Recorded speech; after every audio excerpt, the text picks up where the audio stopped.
Hello Multiverse, welcome to Omniverse Gamers. My name is Damien Bizzaio. This video is going to dissect another dynamic encounter. We're going to call this one Scorpion Pitfalls.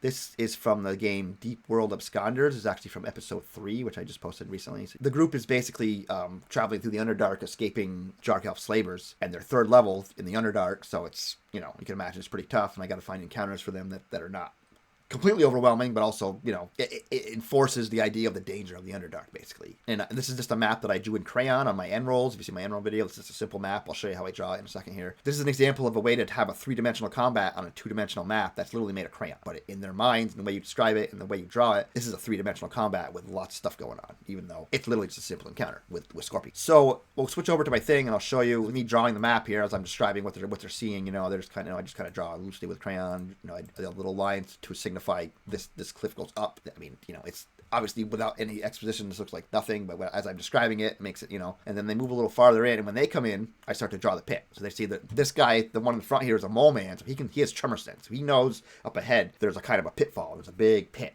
and it's really thin. They have to get to the right over here, and they know there's a really thin walkway in this big pit, and they can hear things going on. They don't know exactly what's going on, but they know stuff's over there. So our wizard takes her bat familiar, and she flies it over the pit. So he senses, she can't really see through, but she can sense, and she knows because it's dark and you can't really see. He can see, but he's too high up to really know what's at the base because it's 40 feet deep.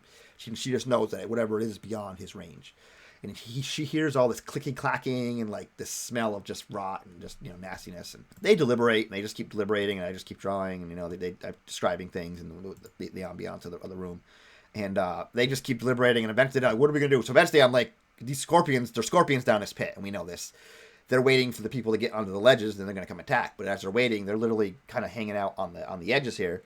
And I just eventually, as your party, because you like to give your party time to deliberate and to plan and to figure stuff out. But at a certain point, after 20 minutes, you're like, okay, there's a danger here. Your playtime's over, and I mean, now it's danger time. So, boom, two scorpions pop up over you just see their claws kind of pop up over the cliff, and they're kind of dangling on the cliff sideways, And they're just like, oh, scorpions, oh crap. And they're obviously, the minis are huge. They're just like, holy crap, this is crazy, because they're third level, So they kick into action. The mole man goes over, starts fighting them with his snake companion. But he has tremor sense, so he can't really see what's in the pit. He just knows there's more stuff in the pit. It's kind of he's kind of out of his tremor sense range. So our grung comes over and fights, the one in the south here. And then as he comes over, he sees that the pit has a lot of scorpions in it, like a lot. And then there's this big mama scorpion in the back here who is like kind of directing the whole directing traffic here. And now they're everyone's just like, holy crap, there's 6 pretty huge scorpions and a big mama scorpion, and they really have nowhere to go because these things move a lot faster than them. So even if they run, if they could run right now, they run 30 feet. My scorpions run 40 feet. So I teleprompt that as I'm describing the scorpions running really fast. They're like, holy crap, we have to fight these things or we're going to die. Combat ensues as normal. The wizard kind of backs off because she's like, whoa, I don't want to. But then as she backs off, the other one comes attacks her. Well, she backs off, casts mage armor. We have a gnome here who's a barbarian, and he has this like meat hook. And when he hits somebody with a hook, he can kind of yank them off their feet, kind of, or shove them in different directions. And even though these scorpions are way bigger than him, it's just part of the fun to let him kind of try it, whatever. It's one of those things where they get advantage because they're bigger, but he can still, he's a barbarian, so it's just fun, So his option is to run and jump over this mole, and as he jumps over the mole, he wants to grab his hook into the scorpion who's upright like this. So he wants to hook the scorpion and yank it off the wall. That's his goal. So he goes and he makes his jump, he makes his attack, he makes his yank, and he yanks the scorpion off the wall, but then he fails to hold on himself. So him and the scorpion go tumbling down 60 feet, or 40 feet, I think it's 40 feet, and they hit the ground hard. He hits hard, so he's taking damage, he's prone, and now he's in the center of the scorpion nest, just by himself down there. And everyone's like, oh my god. This other scorpion comes running at the mage, who's now all alone with her own scorpion. She's like, oh, she's in this hallway, the scorpion's coming at her, so she's just like freaking out, like, oh my god. And that fight ensues. They're trying to take the scorpions and push them off the ledge to make them fall, but the scorpions are just too strong, and they're not really a strength group. So other than the barbarian gnome, who's even his strength is not that high because he's gonna be a druid soon, built to be a druid. It's a whole big thing. But so they're having this desperate fight with these little guys, and then now Big Mama comes in and she starts just kind of moving around the edge of the cliff, and coming in, and she's big time, and they're fighting and fighting. Eventually, the mama comes over and gets the barbarian gnome in her claw. She's got him, and she lifts him off the ground, and he's just kind of dangling from her thing while the other ones can just attack at him. So our mole man, his ranger, is a little snake here, and the snake kind of goes over and just kind of flops down kind of goes along the ledge of the cliff and then flops down on and drapes over the arm of the scorpion, who's got the scorpion. The scorpion's got the barbarian here, and now the snake's here, and the snake can like constrict really strongly and like kind of tear it up. So he's just like squeezing, but he can't get the gnome free. And then eventually the gnome himself kind of takes his hook and underhooks the scorpion up the underhook, and I give him a shove, even though he's grappled. I give him a shove to kind of like yank himself to try to pull off the wall, and he rolls really well. The scorpion rolls really bad. So he pulls the scorpion off the wall. So he falls. This massive scorpion lands on him.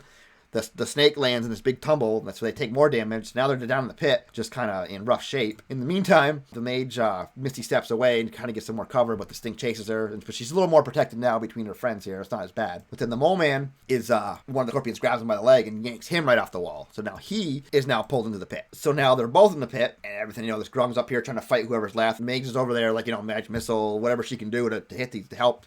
And she just wants to get out. She's like, I can just escape you guys and leave you guys here because they're all evil. They're not evil, but they're in the Underdark and it's survival. But she's like, I can't survive without these guys, so she can't really leave them because a dark elf alone in the Underdark, who's literally a runaway slave being chased, is not going to do well, basically. So they finally end up, obviously players win. It's desperate. They all got down. I think a couple of them went unconscious a couple times. And they ended up healing each other because they had these healing things. And but it was a rough fight that they were scared. They were scared. If you watch the encounter on the actual campaign video, it was sketchy. It was sketchy, and they almost went down. But players persevere, and you can see how I just took a basic scorpion, made this 2-dimensional map seem 3-dimensional. And between my grapples and my pulling and just the different tactics and the overwhelming forces, it just made this battle really tense and really scary. So yeah, this is another example of a dynamic encounter. This is a live encounter. I've been trying to, I did a lot of I'm trying to do more live encounters now, even though, things are what they are. But I hope that was interesting. I hope that gives you guys some inspiration. I got these scorpions at Target. I think I got a big box of insects, like $7. I got like 60 different insects and bugs and stuff. These are just part of it. I think I bought 2 packs. So the big scorpion is an actual D&D mini. And the other ones are just these little rubber things I got at the toy store. So you can always try to find stuff at the toy store you can use that are really cheap. They're cheaper than minis. I buy my minis at the store, at the game shop that I like to support. But I also, if I see something in the Target that's a cool dinosaur, I'm like, oh, that dinosaur's that's way cooler than the mini. Sometimes dinosaurs, you can get a big giant dinosaur for $5. It's just a kid thing. It's just like, oh, that's, as you'll see another encounter soon. I have a soft dinosaur thing that I can use that actually can hold. It's awesome. Anyway, so yeah, we are Omniverse Gamers. Like, subscribe, all that jazz. We're just trying to grow the channel. I hope to see you soon and keep on gaming.